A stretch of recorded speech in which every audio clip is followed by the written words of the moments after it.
پھر حضرت نوح علیہ السلام اور ان کی قوم کے حالات بیان ہوئے کہ نوح علیہ السلام نے جب اپنی قوم کو توحید کی دعوت دی اور انکار پر عذاب الہی سے ڈرایا تو قوم کے سرداروں نے ان سے کہا، بھلا کیا کہا؟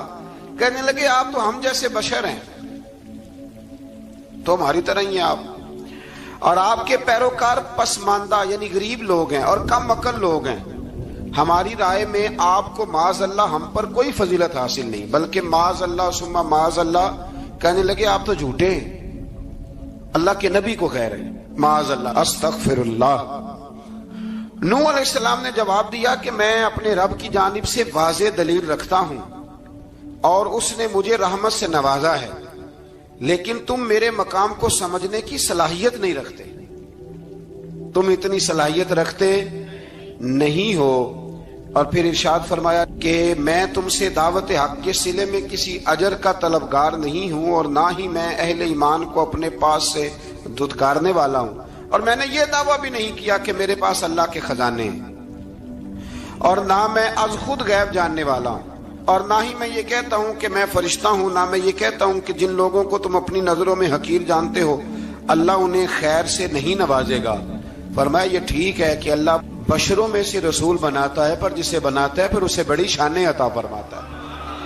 پہلے دن سے انسان کا یہ مسئلہ ہے، پہلے دن سے انسان کا یہ مسئلہ ہے کہ وہ کہتا ہے میں انسان سے ہدایت حاصل کروں، لیکن رب نے بھی قانون بنایا ہے کہ اللہ تبارک و تعالیٰ بندے پر ہی وحی فرماتا ہے، فرشتوں اور جنوں کو اللہ نے اس منصب کے لیے منتخب نہیں فرمایا۔ قوم نوح نے کہا کہ آپ نے ہم سے بہت بحث کی معاذ اللہ، بس جس عذاب سے آپ ہمیں ڈرا رہے ہیں وہ لے آئیے۔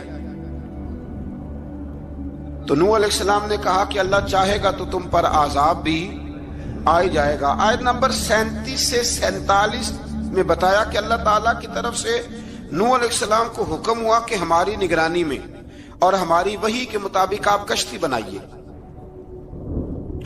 اور ظالموں کے بارے میں ہم سے کوئی بات نہ کریں۔ حضرت نوح کی خواہش تھی کہ یا اللہ انہیں بھی معاف کر دے، فرمایا یہ ظالم ہے تو میرے نبی ان کے بارے میں مجھ سے کوئی بات نہ کریں، وہ ضرور غرق ہو جائیں گے۔ پھر وہ کشتی بنانے لگے، اور جب ان کی قوم کے سردار ان کے پاس سے گزرتے تو ان کا مذاق اڑاتے۔ یہ آپ کیا کر رہے ہیں؟ آج بھی وزیر مشیر بڑے بڑے لوگ اللہ ماشاءاللہ دینداروں کا مذاق اڑاتے نہیں؟ اڑاتے ہیں کہ نہیں اڑاتے مذاق؟ یہ کن کا طریقہ ہے؟ یہ تو قرآن مجید کہہ رہا ہے کہ حضرت نوح کی قوم جو کافر تھی ان کا طریقہ ہے اہل ایمان کا مذاق اڑانا۔ تو وہ مذاق اڑانے لگے۔ نوح علیہ السلام نے کہا کہ وہ وقت آنے والا ہے کہ جب تمہارا مذاق اڑایا جائے گا اور تمہیں پتہ چل جائے گا کہ رسوا کن عذاب کس پر آئے گا۔ اللہ تعالیٰ نے فرمایا جب ہمارا حکم عذاب آ پہنچا اور تندور ابلنے لگا، تندور سے آگ نکلا کرتی ہے، پانی نہیں نکلا کرتا، اور نوح علیہ السلام کی قوم پر جب عذاب آیا تو پانی تندور سے نکلا، تندور سے اللہ نے پانی نکالا، جہاں سے پانی نکلا نہیں کرتا، تندور ابلنے لگا۔ اللہ اکبر۔ تو اللہ تبارک و تعالیٰ نے فرمایا تو ہم نے نوح علیہ السلام سے کہا کہ آپ خود اور اپنے گھر والوں کے ساتھ اس کشتی میں سوار ہو جائیں اور اہل ایمان کو بھی سوار کر لیں، اور ہر چیز کے جوڑے یعنی نر اور مادہ کو سوار کر لیں، اور ان کے ساتھ ایمان والے بہت کام تھے۔ حضرت نوح علیہ السلام دعائیں پڑھتے ہوئے سوار ہو گئے۔ پھر کیا ہوا؟ کشتی انہیں پہاڑوں جیسی موجوں میں لے جا رہی تھی کہ نوح علیہ السلام الگ کھڑے ہوئے اپنے بیٹے سے فرمانے لگے اے بیٹے ہمارے ساتھ کشتی میں سوار ہو جا اور کافروں کے ساتھ نہ رہو۔ اس نے یعنی نوح علیہ السلام کے بیٹے نے کہا کہ میں آپ کے ساتھ نہیں بیٹھوں گا، ابھی کوئی پہاڑ آئے گا تو میں پہاڑ کی پناہ لے لوں گا۔ اگر کسی نیک آدمی کا بیٹا کبھی غلط نکل آیا تو اس کا مطلب یہ نہیں کہ اس نے تربیت ٹھیک نہیں کی، ہاں یہ اعتراض چھوڑ دیں، اس لیے کہ نوح علیہ السلام کا بیٹا کافر ہو گیا، اور جب سیلاب نظر آیا تو اس سے کہا کہ آجا سوار ہو جا، تو کہنے لگا میں نہیں بیٹھوں گا، میں تو کسی پہاڑ کی پناہ لے لوں گا اور میں اس کے اندر چھپ جاؤں گا اور وہ پہاڑ مجھے پانی سے بچا لے گا۔ نوح علیہ السلام نے کہا آج اللہ کے حکم کے سوا کوئی بچانے والا نہیں ہے سوائے اس کے جس پر اللہ رحم فرمائے۔ پھر ان دونوں کے درمیان موج حائل ہو گئی، ایسے ایک موج اٹھی اور حضرت نوح کا بیٹا ڈوب گیا۔ اور جب حضرت نوح کا بیٹا ڈوبا، اللہ کی طرف سے حکم ہوا اے زمین اپنا پانی نگل لے، اے آسمان تھم جا، پانی خوش ہو گیا، اللہ کا فیصلہ نافذ ہو گیا اور کشتی کوہ جودی پر ٹھہر گئی۔ نوح علیہ السلام نے اللہ سے التجا کی، کیا میرے پروردگار میرا بیٹا اور میرے اہل سے ہے اور تیرا وعدہ سچا ہے کہ تم میرے اہل کو بچا لے گا؟ اللہ نے فرمایا نوح وہ آپ کے اہل میں سے ہے ہی نہیں، وہ آپ کے اہل میں سے ہے ہی نہیں۔ اہل میں سے وہ ہوگا جو آپ کے طریقے پہ چلے گا، جو طریقے پہ نہ چلے وہ نسل میں سے ہے ہی نہیں، وہ ختم ہو گئی بات۔ اللہ اکبر۔ اس کے اعمال ٹھیک نہیں، جس بات کی حقیقت کا آپ کو معلوم نہ ہو اس کے بارے میں سوال نہ کریں۔ تو نوح علیہ السلام نے اللہ تعالیٰ سے اپنی اس اجتہادی خطا پر مغفرت اور رحم کی دعا کی۔ پھر طوفان نوح تھم جانے کے بعد وہ سلامتی کے ساتھ اتر گئے۔ اجتہادی خطا میں نے ایک لفظ بولا ہے، یہ اجتہادی خطا کا مطلب یہ ہے کہ بعض اوقات انبیاء سے ایسی باتیں سرزد ہو جاتی ہیں کہ جو تعلیم امت کے لیے ضروری ہوتی ہیں، تاکہ لوگوں کو پتہ چل جائے کہ اللہ کی بارگاہ میں توبہ کیسے کرنی ہے۔ اگر وہ لوگ توبہ نہ کرتے تو ہمیں توبہ کے طریقے سمجھ میں، یعنی ان سے اجتہادی خطا ہو گئی، کہنے میں کرنے میں کوئی ایسی بات ہو گئی جو بظاہر اللہ تعالیٰ کی رضا والی، تو فوراً معافی مانگ لیتے تھے۔ لیکن اب امتی اٹھ کے کہے کہ نبی گناہ گار ہے معاذ اللہ۔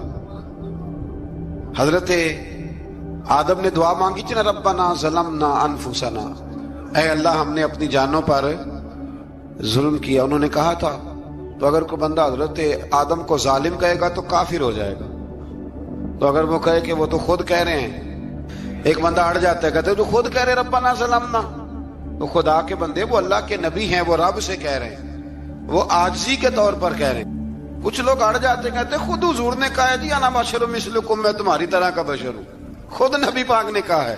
عجیب بیوقوف بندے ہو، نبی کریم تو کہہ سکتے ہیں پر امتی اٹھ کے نہیں کہہ سکتا۔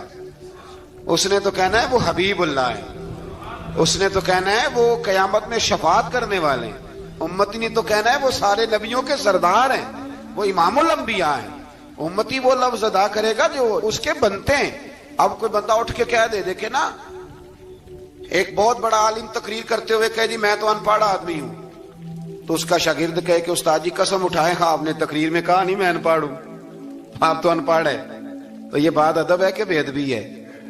چلیں اس سے آگے چلتے ہیں، یہ بھی ذرا مشکل سے سمجھ میں آئے گی۔ ایک اور بات جو جلدی سمجھ میں آ جائے گی، ایم این اے جب اعلان کرتا ہے، تقریر کرتا ہے، الیکشن لڑتا ہے تو کہتا نہیں میں قوم کا خادم ہوں، کہتے ہیں نا کہ میں قوم کا خادم سے آپ کیا کچھ کراتے ہو؟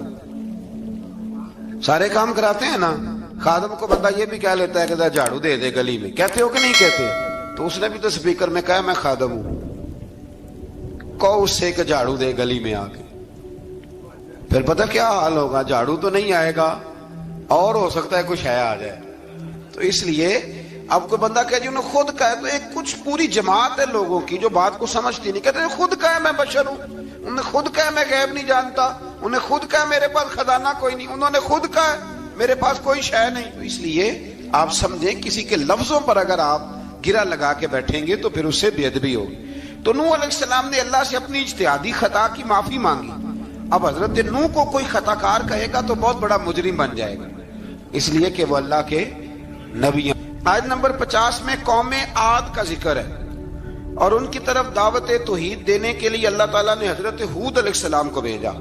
ہود علیہ السلام نے قوم سے کہا کہ میں تم سے کسی چیز کا اجر طلب نہیں کروں گا، میرا اجر میرے اللہ کی بارگاہ میں ہے، پاس تم اپنے رب سے بخشش مانگو، پھر اس کی بارگاہ میں توبہ کرو، اللہ تعالیٰ تم پر موسلا دار بارش برسائے گا اور تمہاری قوت میں اضافہ فرمائے گا۔ قوم عاد نے دعوت حق کو رد کیا اور ایمان نہ لائے، بلکہ ہود علیہ السلام پر طنز کیا۔ وہ کہنے لگے کہ ہمارے تو معبودوں نے، ہمارے بتوں نے معاذ اللہ آپ کو پاگل بنا دیا ہے، آپ کو مجنون بنا دیا ہے۔ الٹا حضرت ہود کو کہنے لگے اس لیے آپ ایسی باتیں کرتے ہیں۔ ہود علیہ السلام نے کہا میں اللہ کو گواہ بناتا ہوں اور تم بھی گواہ رہنا کہ میں تمہارے شرک سے بری ہوں اور میں اللہ پر توکل کرتا ہوں اور میں نے رسالت کا حق ادا کر دیا ہے۔ آیت نمبر 58 میں اللہ تعالیٰ نے فرمایا جب ہمارے عذاب کا وقت آ گیا تو ہم نے اپنی رحمت سے ہود اور ان کے ساتھ مومنوں کو نجات عطا کی۔ قوم عاد نے اللہ کی نشانیاں اور رسولوں کو جھٹلایا اور دنیا اور آخرت میں لعنت کے حقدار ہوئے۔ آیت نمبر 61 میں پھر سے حضرت صالح علیہ السلام اور ان کی قوم سمود کے حالات کو بیان کیا گیا۔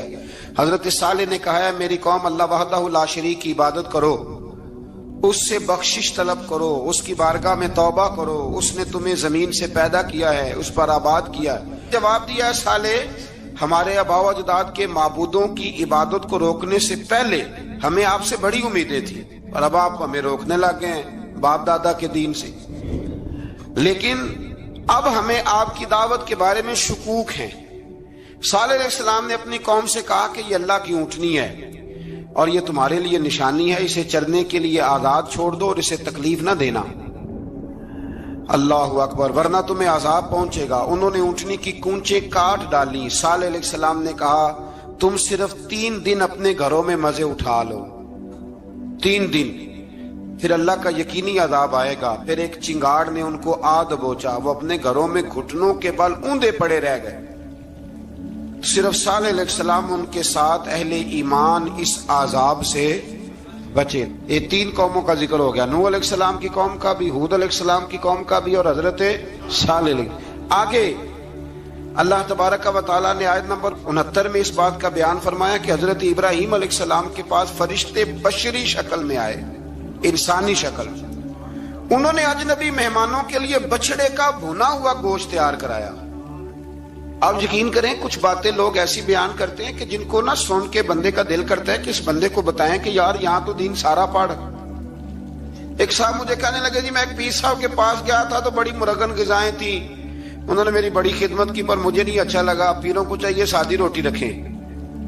میں کہ تو پیراں واسطے لسٹ بنا خواہ انہوں نے کس طرح نہ ہونا چاہیے۔ یہ بہت بڑی مصیبت ہے۔ اگر آپ سادہ کھانا کھلا دیں تب بھی اعتراض ہے، اچھا کھلا دیں کہنے رولا ہے کوئی پیر چوکھے مالدار، دونوں طرف سے مسئلہ۔ تو کہنے لگا جی نہیں پیروں کا کیا کام ہے، وہ کڑائیاں اور وہ سارے۔ تو پھر میں نے انہیں کہا کہ آپ اس طرح کریں، گھر جا کے نا تو 12ویں سپارے کی تلاوت کریں۔ حضرت ابراہیم نے اپنے مہمانوں کے لیے بھونا ہوا کھانا تیار فرمایا تھا۔ تو آپ کیا کہیں گے کہ حضرت ابراہیم درویش نہیں تھے؟ عجیب بات ہے بھائی، آپ ہر بات میں اڑ جاتے ہیں۔ دین ہم نے وہ لینا ہے جو اللہ کا قرآن ہمیں دیتا ہے اور رسول اللہ کی حدیث ہمیں دیتی ہے۔ جب انہوں نے دیکھا کہ مہمان کھانے کی طرف ہاتھ نہیں بڑھا رہے تو ان کو ڈر محسوس ہوا۔ حضرت ابراہیم کو فرشتوں نے کہا کہ ہمیں قوم لوط علیہ السلام کے عذاب کے لیے بھیجا گیا ہے۔ حضرت ابراہیم کی بیوی کھڑی تھی، اس پر وہ مسکرائیں تو فرشتوں نے اللہ کی طرف سے انہیں حضرت اسحاق علیہ السلام اور اس کے بعد حضرت یعقوب علیہ السلام کی بشارت عطا۔ اسحاق علیہ السلام حضرت ابراہیم کے بیٹے ہیں اور یعقوب علیہ السلام پوتے ہیں، اور یعقوب علیہ السلام کے بیٹے یوسف علیہ السلام۔ ہاں اللہ اگر چاہے تو 7 نسلوں میں نبوت رکھ دیتا ہے اگر اس کی منشا ہو۔ تو حضرت یعقوب کی بشارت دی۔ انہوں نے حیرت سے کہا کہ ہم دونوں میاں بیوی تو بوڑھے ہیں، اس عمر میں اولاد کیسے ہوگی؟ تو فرشتوں نے جواب دیا اے ابراہیم کے گھر والوں، تم پر اللہ کی رحمتیں اور برکتیں ہوں، اللہ کی قدرت پر تمہیں کیوں تعجب ہے؟ اللہ فرماتا ہے کہ بیٹے کی بشارت سن کر ابراہیم کا خوف دور ہو گیا اور پھر وہ قوم لوط کے بارے میں گفتگو کرنے لگے۔ ابراہیم بہت بردبار، اللہ سے آہوزاری کرنے والے اور اس کی طرف رجوع کرنے والے تھے۔ اللہ تعالیٰ نے حضرت ابراہیم علیہ السلام کو فرمایا اے ابراہیم اس گزارش سے آپ گریزاں رہیں، اس کا یقینی فیصلہ ہو چکا ہے اور ان پر نہ ٹلنے والا عذاب نازل ہو کے رہے گا۔ وہ کیا گناہ کرتے تھے؟ لوط علیہ السلام کی قوم میں میں نے بتایا تھا، مرد مردوں سے بدفعلی کرتے۔ تو حضرت ابراہیم نے بھی عرض کی، بار بار گزارش کی، بحث کی کہ اللہ مہربانی فرما ان کا عذاب۔ آپ دیکھیں نبیوں کے حوصلے کتنے بڑے ہیں۔ قومیں تنگ کرتی ہیں اور طرح طرح کی باتیں کرتی ہیں اور پیغمبر پھر بھی کہتے ہیں یا اللہ مہربانی فرما، اے اللہ ان سے عذاب۔ آیت نمبر 77 میں حضرت لوط علیہ السلام کی قوم کی بدعمالیوں اور لوط علیہ السلام کے اپنی قوم کو بدعمالیوں کے باعث فرشتوں کی آمد، قوم کے بدعمال لوگوں کے دوڑ کر آنے اور حضرت لوط کو ان کے سمجھانے اور ان کے انکار پر مضطرب ہونے کا ذکر ہے، جس پر فرشتوں نے حضرت لوط کو تسلی دی کہ آپ فکر نہ کریں، ہم آپ کے رب کے فرشتے ہیں، یہ آپ اور ہم تک نہیں پہنچ سکیں گے۔ آپ رات کے آخری حصے میں قوم کی طرف توجہ کیے بغیر ہجرت فرما لیں، اس لیے کہ صبح کے وقت ان پر عذاب آئے گا۔ جب اللہ کا عذاب آیا تو اس نے بستی کے اوپر کے حصے کو نیچے کر دیا اور قوم لوط کے اوپر اللہ کی طرف سے لگاتار نشان زدہ پتھر برسائے گئے، لگاتار پتھر آئے۔ آیت نمبر 84 میں اللہ تعالیٰ نے حضرت شعیب علیہ السلام اور ان کی قوم کا ذکر فرمایا ہے اور ان کے جرائم کو بیان کیا گیا ہے۔ وہ ناپ تول میں کمی کرتے تھے، دوسروں کو چیزیں کم تول کر دیتے تھے۔ اللہ تعالیٰ نے ان سے فرمایا کہ فساد فی الارض سے باز آؤ اور اپنے سے پہلے سرکش امتوں کا انجام دیکھ لو۔ جب حضرت شعیب کی نصیحتوں کا ان پر اثر نہ ہوا تو پھر اللہ تعالیٰ نے انہیں بھی عذاب سے ہلاک کر دیا۔ آیت نمبر 94 میں فرمایا کہ جب ہمارا عذاب آیا تو ہم نے اپنی رحمت سے حضرت شعیب اور ان پر ایمان لانے والوں کو بچا لیا اور ظالموں کو ایک زبردست چنگاڑ نے پکڑ لیا تو صبح وہ اپنے گھروں میں اوندے منہ پڑے تھے، گویا وہ کبھی وہاں آباد تھے ہی نہیں۔ آیت نمبر 96 میں حضرت موسیٰ علیہ السلام کو عطا کیے جانے والے 9 معجزات کا ذکر ہے۔ پھر فرعون اور اس کے پیروکاروں کے باطل روش کے باعث ان کی ہلاکت کا بھی ذکر فرمایا اور دنیا اور آخرت میں انہیں ملعون یعنی لعنتی قرار دیا۔ جن بستیوں کو اللہ تعالیٰ نے ہلاک کیا ان میں سے بعض کے آثار موجود ہیں اور بعض کے آثار تک معدوم ہو چکے۔ ان میں سے ہر بستی والے اپنے ظلم کے باعث ہی ہلاک ہوئے۔ اللہ تعالیٰ کسی پر ظلم نہیں فرماتا، لوگ خود اپنی جانوں پر ظلم کرتے ہیں۔ جو شخص عذاب آخرت سے ڈرتا ہے اس کے لیے اس میں نشانیاں موجود ہیں۔ آیت نمبر 106 سے اللہ تعالیٰ نے انجام کے اعتبار سے لوگوں کی 2 قسمیں بیان کی۔ 2 قسمیں فرمایا، ایک ہیں سعادت مند لوگ اور دوسرے ہیں بدبخت۔ فرمایا بدبختوں کا ٹھکانہ جہنم ہے جس میں وہ ہمیشہ رہیں گے، اور نیک بختوں کا ٹھکانہ جنت ہے، وہ ہمیشہ اسی میں رہیں گے اور ان کے لیے اللہ کی طرف سے نا ختم ہونے والی عطائیں۔ آیت نمبر 110 میں حضور صلی اللہ علیہ وسلم کو تسلی دی گئی کہ جس طرح یہ لوگ قرآن کے بارے میں اختلاف کرتے ہیں اسی طرح قوم موسیٰ نے تورات کے بارے میں بھی اختلاف کیا تھا اور اللہ نے ان کے اعمال کا پورا بدلہ انہیں دیا۔ آیت نمبر 112 سے سرکشی کو چھوڑ کر احکامات دین پر استقامت اختیار کرنے اور ظالموں کے ساتھ میل جول رکھنے سے بچنے کا حکم دیا گیا ہے اور فرمایا کہ ظالموں سے میل جول کا انجام دوزخ کی آگ ہے۔ ہم لوگ نہ شکوہ کرتے ہیں، کسی حکومت کو بنے ہوئے 6 مہینے گزرتے ہیں تو شکوہ شروع ہو جاتا ہے، حالانکہ وہ خود تو نہیں نہ بنتے، ان کو کوئی بنانے والا ہے۔ تو ظالم کا جو مددگار ہوتا ہے وہ بھی ظالم ہوتا ہے، اس لیے احتیاط کریں۔ اور یہ صرف سیاستدانوں کی بات نہیں، دنیا کے ہر معاملے میں آپ غور کریں کہ آپ کسی ظالم کے مددگار تو نہیں۔ اللہ تعالی ہمیں حق پر استقامت عطا فرمائے۔ آیت نمبر 114 میں دن کے دونوں طرفوں میں اور ابتدائی رات کے کچھ حصے میں اللہ تعالیٰ نے نماز قائم کرنے کا حکم دیا ہے۔ رات کے کچھ حصے میں بھی نماز پڑھنی چاہیے اور یہ بھی بتایا کہ بے شک نیکیاں گناہوں کو مٹا دیتی ہیں اور یہ نصیحت قبول کرنے والوں کے لیے نصیحت ہے۔ آیت نمبر 120 میں اللہ تعالیٰ نے فرمایا کہ ہم آپ صلی اللہ علیہ وسلم کو رسولوں کی تمام خبریں آپ کے دل کی تسکین اور تقویت کے لیے بیان کرتے ہیں اور ان میں مومنوں کے لیے نصیحت اور عبرت ہے کہ ان ساری باتوں سے عبرت پکڑ لو۔ بچہ صرف وہی جو اللہ کے نبیوں کے طریقے پہ چلا اور نبیوں کے ساتھ رہا، باقی بچ سکے نہیں۔ اللہ تعالیٰ کی طرف سے توحید و رسالت اور وقوع قیامت کے دلائل بھی ہیں۔ آیت نمبر 123 میں فرمایا کہ آسمانوں اور زمینوں میں سب غیب اللہ ہی کے ساتھ مختص ہیں اور ہر کام اسی کی طرف لوٹایا جاتا ہے۔ آپ اسی کی عبادت کیجئے، اسی پر توکل کیجئے اور آپ کا رب لوگوں کے اعمال سے غافل نہیں ہے۔ اسی پارے میں نا آگے سورۃ یوسف شروع ہو رہی ہے۔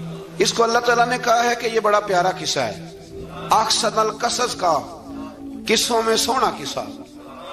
تو یہ کچھ 12ویں پارے میں اور کچھ 13ویں پارے میں ہے۔ میں نے یہ ارادہ کیا ہے کہ یہ ایک ہی دن پوری بیان کی جائے۔